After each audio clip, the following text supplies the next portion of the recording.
All right, well, please welcome to the stage. We've got a great band that's performing at Life is Beautiful, and they were nice enough to come by today. Please welcome Bastille.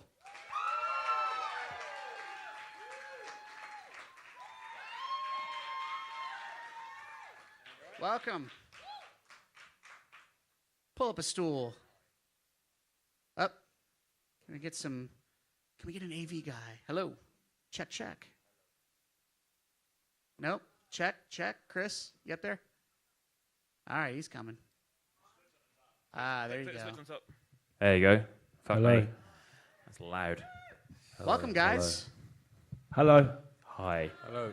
Now, if I'm not mistaken, I think the last time you guys were in Las Vegas was the show you did at the Cosmopolitan with Mondo Cosmo, right? Yes. Oh, yeah. With the bounciest floor in the That's world. the thing about the Cosmopolitan. It has got the bounciest floor. You guys probably thought you were like, the most. Probably thought you were Black Sabbath for a night, right? I felt seasick, genuinely. You felt seasick? Yeah. Yeah. Like constant moving. Like cymbals are falling over. I was like trying to play the songs, grab bits that are falling down. It's chaos. Now, that was the last proper tour you guys did of the United States, right? Yeah. Now, from what I understand, you guys actually only did your first American show last night in Sacramento, correct? Of the year. Of the year. Yeah, of the year. Sorry. Yeah. No, we've had we've not been in North America at all this year, so it's nice to be back. So you come in September, you do a couple of shows, and then are there plans to tour the States a little bit later on this year? Maybe. Maybe. I'm actually not We're sure looking what for we're management allowed to currently. say. As soon as possible. That's right. Yeah, we got to bring them back. Well, they're going to play tonight, by the way. Oh, yeah. Yeah. A few hours yet. That's true. Listen, everybody loves to do a private show. Your own personal shows are a little bit different than festivals. You guys have played quite a few festivals now at this point, right? Yeah, man. Do you like doing the festivals, or do you prefer doing your own tour? I love festivals. You get to go and watch a load of music all day. It's brilliant. Yeah? Thank you. Now, Thank you. I'm going to clap myself. Yeah, no, that's the best. Like, being on tour is brilliant, and it's obviously really great every night getting to play to people who are just there to see you and know, like, all of your songs inside out. But I think playing at a festival, there's something about it where you're going to assume that, like, most people there don't know your music, and maybe they've heard one or two songs. So it's kind of like every time it's about trying to imagine it's people's first show, and you've got to win them over. And then when you're not playing, you just get to go and watch all the bands that you love. Yeah. And, yeah. will you get to do that at all today? Will you get to see any bands, or did you come in last night? Did you get to see We just got in about an hour ago. Oh, see, they came straight to Soundhouse. How about that? And they're on the downtown stage. I think 7:35 is your set time tonight. Yeah, I think so. Which is great because I honestly, listen, I'm getting older. 7:35 is a perfect time to watch a band. Florence and the Machine were on at like 11:50 last night, and I'm like, I'm sure it's worth it. Look, it's of course it's worth it, but it's a late night. You should try festivals in Spain, man. Like everyone goes on about 2 a.m. Yeah. In the morning, it's ridiculous. Sure. I mean, look, that's what I wanted to talk about too. Next is sorry. No, you can. It's fine. We can edit it. It's all sorry. good. It's for playback. It's recorded for playback later. Okay. You can say the F word. Everybody say the F word one time. Bollocks. Bollocks is a good one, yeah. So what is the main difference between European festivals and American festivals in your experience? Branding. The currency. Branding? I don't so? know, actually. I feel like that maybe the tradition of festivals in the in Europe is a slightly older one, but festivals here are yeah. It's like we've done more. Like in Europe, you can spend your entire summer doing sort of 4 or 5 festivals a week, and just roll around the whole continent. Yeah. Which I don't. Can you do that here? I don't feel. I mean, you can do that, sure. I mean, over the summer, it becomes festival season. I think it kind of starts in late spring with Coachella, and honestly, between Bonnaroo and Lollapalooza and some of the other, smaller festivals, it ends up actually, this is kind of the end of festival season here. Yeah. It's like, this is our last festival of the year.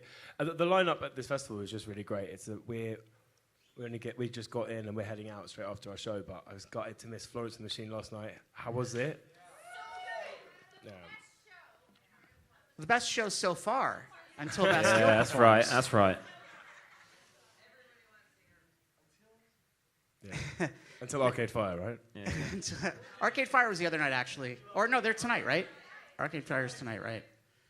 So you guys are putting out music, but there hasn't been an album release as of yet since Wild World came out in 2016. But you've been constantly putting out music with the Bright soundtrack. You put out World Gone Mad. Yeah. So we've had some constant music from Bastille, and then Quarter Past Midnight, and then now we're playing Happier, which is a Marshmello song with you guys. How is this coming together on an album, or is this all going to be part of an album? Maybe? Good question. There is an album. There is very much an album on the way, which we're really, really excited about. But we, yeah. Well, Quarter Past to be track 1 on the album. Quarter Past Midnight is the opening track of the album. Happier isn't. Right, Happier is more of a Marshmello song, right? Yeah. How did you guys end up hooking up with Marshmello? I've never answered this question before. Grinder. Grinder. Yes. It's two things. It's either ass sex or or you can meet Marshmello. One way or the other. That's what the app's good for. I wrote this song like last year, and we were looking for someone to collaborate with it on, and I was a really big fan of his production on that song, Silence. So we sent it to him, and he was really into it. So we sort of got together in LA and worked on the tune, and now it's just has a life of its own. Have you gotten to perform it with him yet? No, never. No? I think he has a residency here.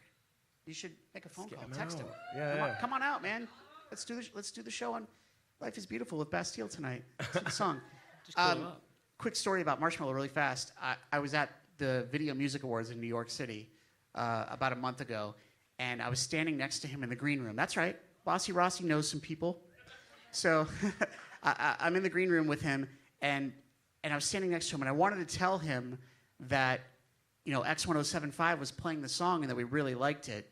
But there was something about me, and maybe it was pride. I'm standing next to the guy. I said, can't bring myself to talk to a guy with a trash can on his head. I've never met him with the Marshmello on. Oh, you've seen him without it, so you're one of the few that have seen him without it. Yeah. Is that a thing? It was glorious. It was wonderful. It's really anonymous, like Daft Punk. You don't know who they actually are.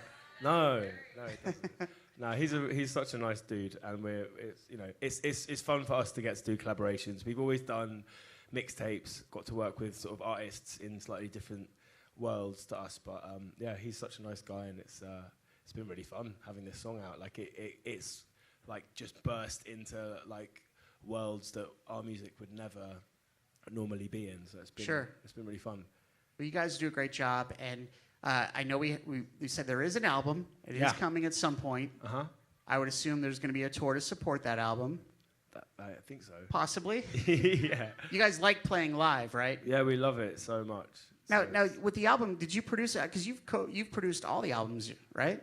Yeah, with the guy called Mark Crew, who's brilliant, and I think that's one of the things with our music. Like we always wanted to write it all ourselves and sort of co-produce it all ourselves. And I guess when we started working in music, I was quite naive, and I just assumed everybody did that.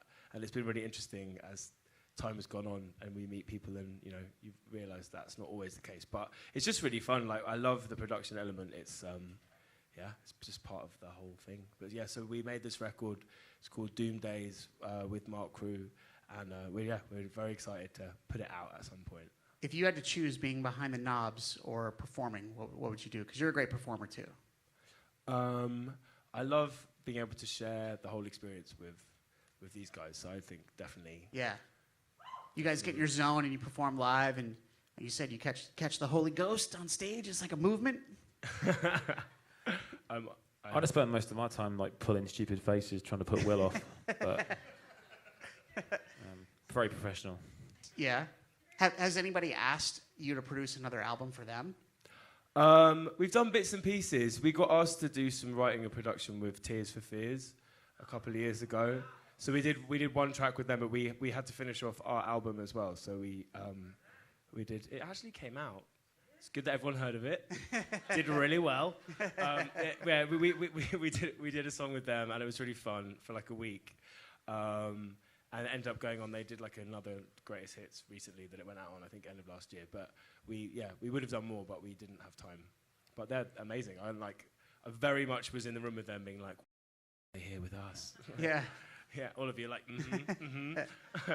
But it was really fun to work with people who, when I was like so small, their music is like just part of culture that exists. So that was kind of mad.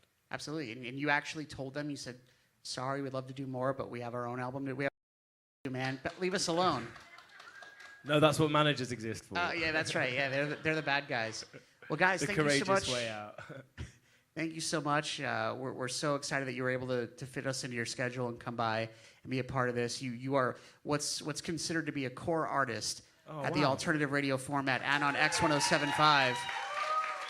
And every time you guys release a song, it's an event and it's a big thing. And we're happy to do the world premiere and make a big deal of it. And you guys are here for Life is Beautiful, and we can't wait for Doom Days to come out. Thank you. And we can't wait for you to produce more albums and work with more of the greats like Tears for Fears and come back and do your own Bastille tour, because we look forward to it. Thank you so much. It's such a pleasure to be back.